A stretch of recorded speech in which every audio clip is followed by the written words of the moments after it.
This is St Mary's Church in Kempley in Gloucestershire. It's featured in quite a few of my videos, or at least views from its churchyard have, but I haven't actually shown you the church. I'm filming this in October. It's a typical autumnal day. It's damp and it's overcast. It's a bit misty and it's very atmospheric. In a minute I'll take you inside and show you the ancient medieval wall paintings.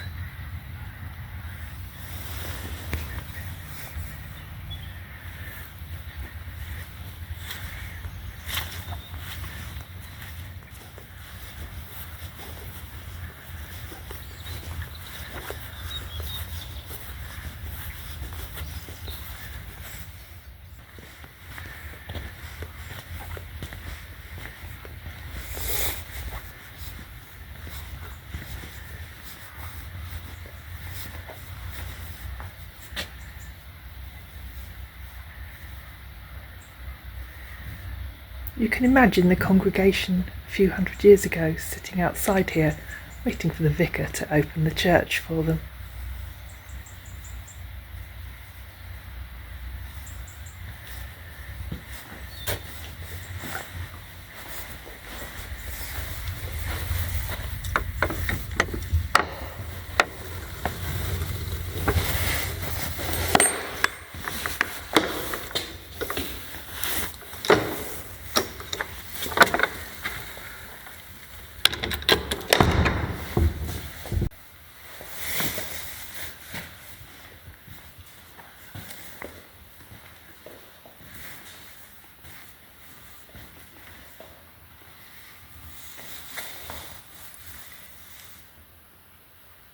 Before I show you round the church, let's take a look at the information board just inside the door.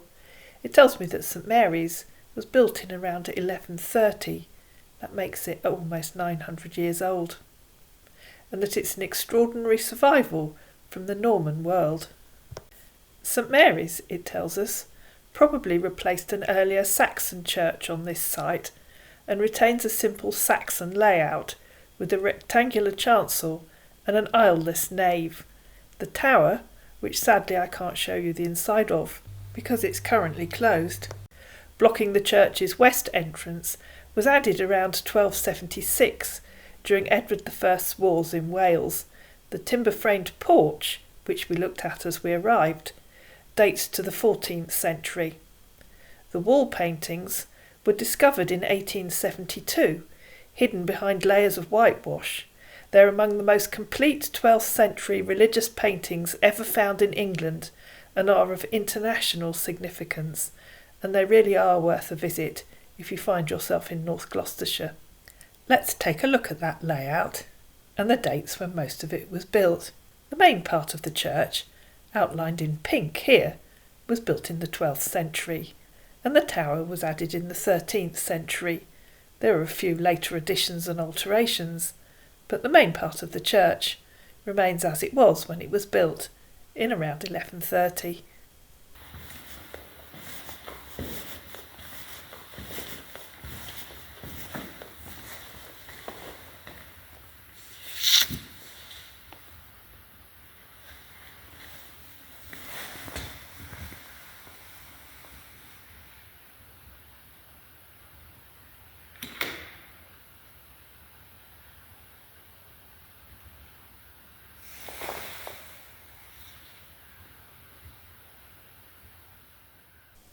This panel here, one of the most striking, represents the Wheel of Life. There are 10 illustrations on this Wheel of Life. They finish with number 10 at the bottom. So, working clockwise and starting with the first one on the left, they represent a woman seated with a child on her knee before a fire, a boy combing his hair before a mirror, a youth pointing to a pair of scales, a young man on a white horse with a hawk, a king on his throne, the prime of life, an elderly man with a staff, a blind old man being guided by a boy, an old man in a bed attended by a doctor, a coffin on a bier with a monk reading the Office of the Dead, and finally, at the bottom, a tomb. The information board told me that this probably dates from the 15th century.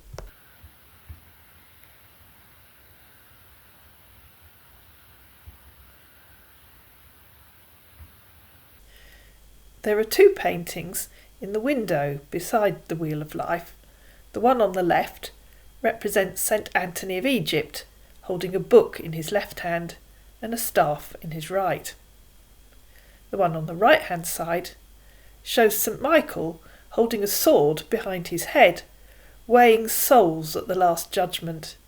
He's accompanied by the Virgin, who puts out her hand to intercede on behalf of a soul. And again, these paintings are probably 15th century.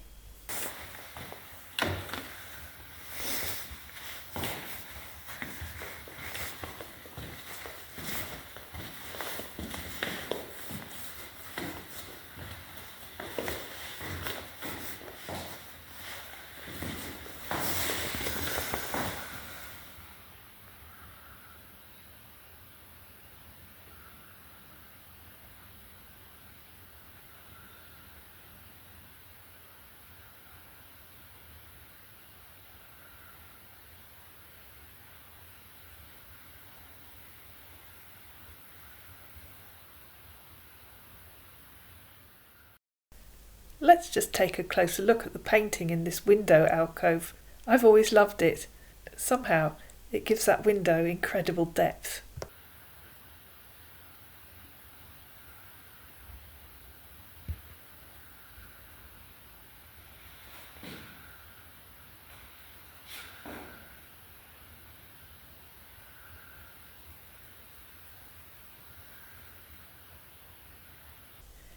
This painting represents a bishop in full Eucharistic vestments. The information leaflet, which you'll see me purchase at the end of this video, tells me that these include a low reddish mitre, a chasuble, a long alb, and a very long maniple on his left wrist. His right hand is raised in benediction, and in his left hand he holds a crozier.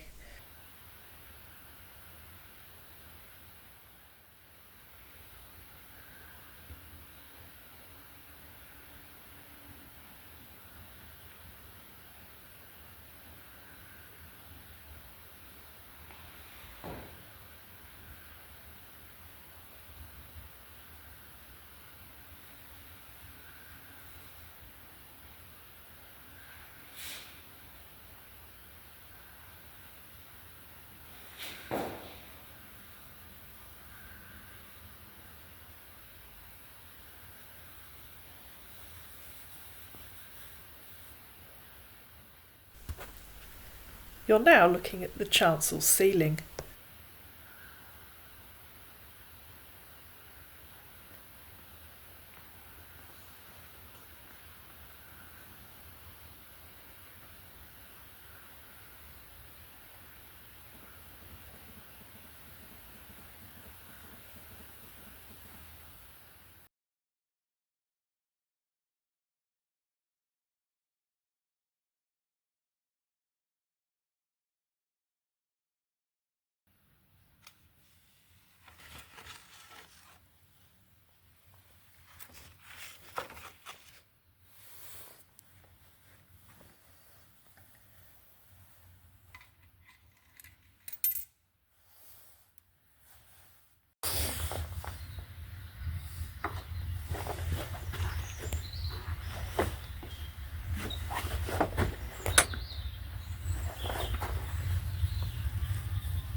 A couple of the videos on the channel have been shot sitting on this bench.